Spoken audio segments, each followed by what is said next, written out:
Bismillahirrahmanirrahim. Assalamualaikum warahmatullahi wabarakatuh. Alhamdulillah kita bisa belajar bersama-sama, yaitu pelajaran pendidikan agama Islam untuk kelas PKBM dengan bab pertama, yaitu meraih kedamaian dengan mujahadah an-nafs, husnuzon, dan ukhuwah.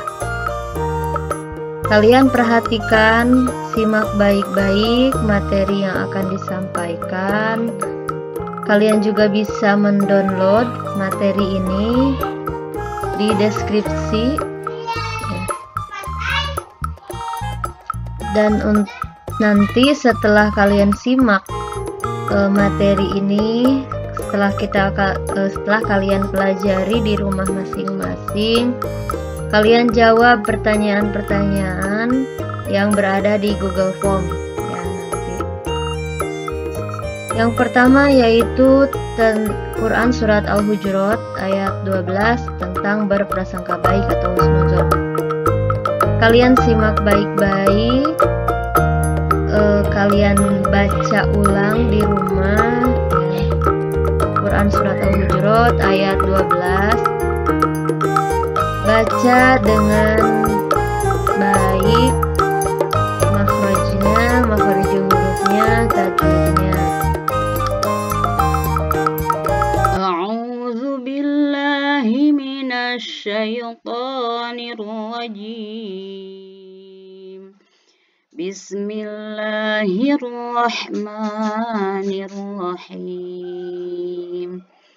Ya ayyuhalladzina amanu ijtanibu katsiran minadh-dhann inna ba'dadh-dhanni itsmun wa la tajassasu wa la yaghtab ba'dukum ba'da. Ayuhibbu ahadukum an ya'kula lahma akhihi maitan fakarihtumuh. Wattaqullah, innallaha tawwabur rahim. Shadaqallahul azim. Nah, kalian sudah baca surat Al-Hujurat tadi, lalu kita identifikasi hukum bacaan tajwid yang ada di surat Al-Hujurat. Sebetulnya banyak, tapi yang akan kita pelajari yaitu hanya 6 saja ya. Di rumah juga mungkin ada yang suka ikut ngaji atau pernah di jenjang sebelumnya mempelajari tentang hukum bacaan idgham ini ya. Yang pertama, alladzina, ini dibacanya panjang karena ada harakat kasroh diikuti ya sukun, atau sebelum ya sukun ini ada harakat kasroh, disebutnya mad tabi'i. Mad tabi'i hukumnya ini jadi bacanya panjang sebanyak 2 harakat atau 2 ketukan, jadi harus dibaca panjang. Hurufnya itu ada 3. Yang pertama yaitu harakat fathah yang diikuti alif sukun. Yang kedua harakat kasroh diikuti ya sukun, dan yang ketiga harakat dhamma diikuti waw sukun. Kemudian juga ada ini qalqalah sughra. Ini huruf qalqalah jim, hurufnya ada 5. Ini diantaranya itu jim, dan harakat sukun di tengah kalimat, di tengah huruf. Kalau di akhir itu ada ayat ya, qalqalah, dan ada huruf qalqalah, itu qalqalah sughra. Kalau di tengah itu qalqalah sughra. Kemudian ada ismu wala. Ismu wala ini tanwin dhamma bertemu dengan huruf waw, disebutnya idgham bigunah. Selanjutnya ada mim sukun bertemu ba, ini ihfa sapawi. Dan selanjutnya do, ini mad iwad ya, karena dapat hatain terletak pada waktu. Selanjutnya idgham bila gunah, ada tanwin bertemu dengan huruf ro. Tidak akan terlalu dibahas, kalian pelajari saja di rumah. Untuk bagian dari idgham bagian dari tajwid yang ada di surat Al-Hujurat. Ini mengartikan perkata ya. Kalian amati nanti di buku atau materi yang sudah kalian download di deskripsi. Firman-Nya, wahai orang-orang yang beriman, jauhilah banyak dari prasangka. Sesungguhnya sebagian prasangka itu adalah dosa. Dan janganlah kamu mencari-cari pasangan orang lain. Janganlah ada di antara kamu yang menggunjing sebagian yang lain. Apakah ada di antara kamu yang suka memakan daging saudaranya yang sudah mati? Tentu kamu merasa jijik dan bertakwalah kepada Allah. Sungguh Allah Maha Penyayang. Asbabun Nuzul Quran Al-Hujurat ayat 12 diriwayatkan dari Ibnu Munzir yang bersumber dari Ibnu Juraij bahwa ayat ini turun berkenaan dengan Salman Al-Farisi yang bisa selesai makan suka tidur sambil mendengkur.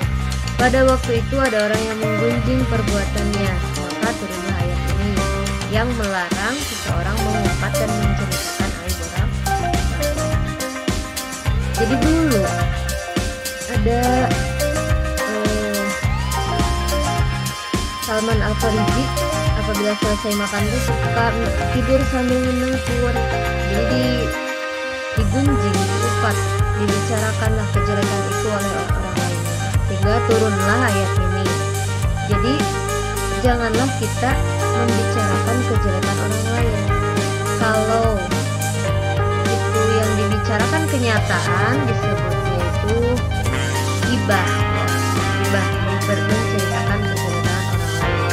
Kalau yang dibicarakan itu tidak sesuai dengan kenyataan, sedikit saja berbeda, maka akan menjadi fitnah. Sedangkan fitnah itu lebih kejam daripada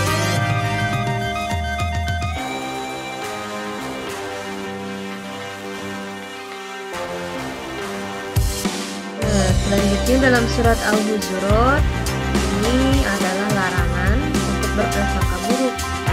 Berprasangka buruk itu adalah istilahnya suudzon kepada orang lain. Kemudian dilarang juga berbuat tajasus yang artinya ghibah.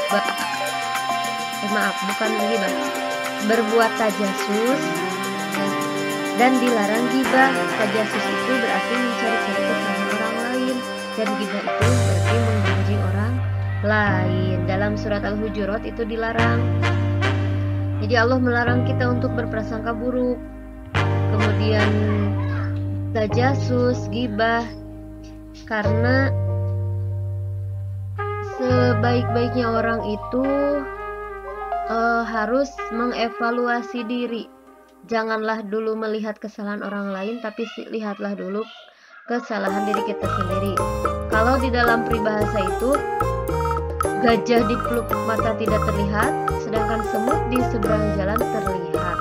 Jadi kalau kejelekan orang lain kecil terlihat, sedangkan keburukan kita sendiri yang begitu besar tidak terlihat. Nah, itu jangan ya.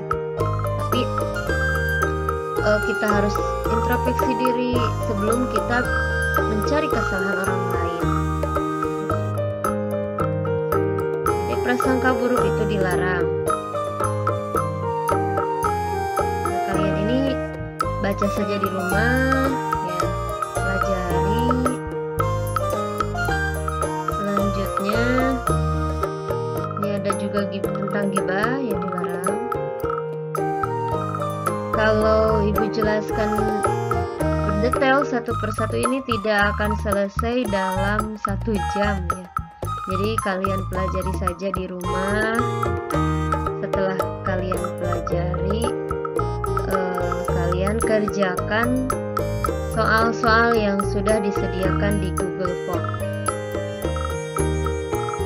Ini ada husnuzon. Husnuzon itu berprasangka baik. Berprasangka baik. Jadi kebalikan suudzon husnuzon itu adalah husnuzon. Berprasangka baik itu ada 3. Yang pertama berprasangka baik kepada Allah. Yang kedua berprasangka baik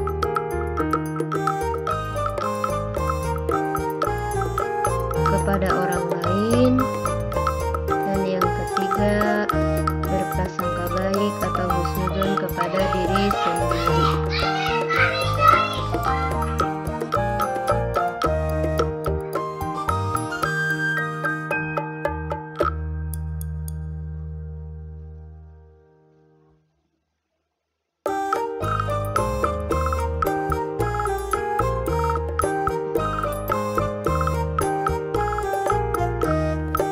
Dibaca ya satu persatu nanti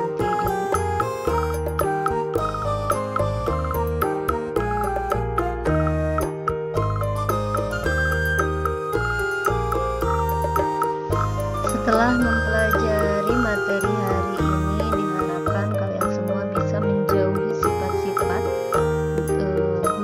su'udon, yaitu berprasangka buruk kepada orang lain, tajasus mencari-cari kesalahan orang lain, dan gibah membicarakan kejelekan orang lain.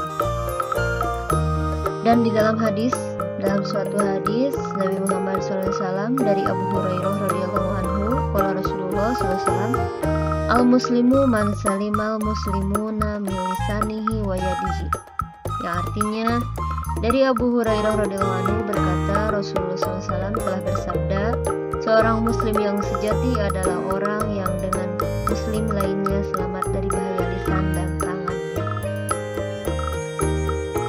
Jadi hati-hati dengan lisan kita, jangan sampai melukai orang lain. Dalam hadis pun ada ya dikatakan salamatul insan bihifdi lisan, selamat manusia itu dengan menjaga lisannya. Dan ada salah satu peribahasa dari Tria Barmawi, jika pedang melukai tubuh, ada harapan akan sembuh. Jika lidah melukai hati, kemana obat akan dicari.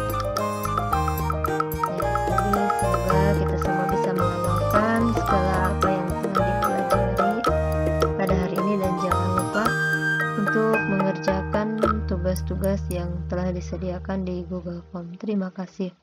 Assalamualaikum warahmatullahi wabarakatuh.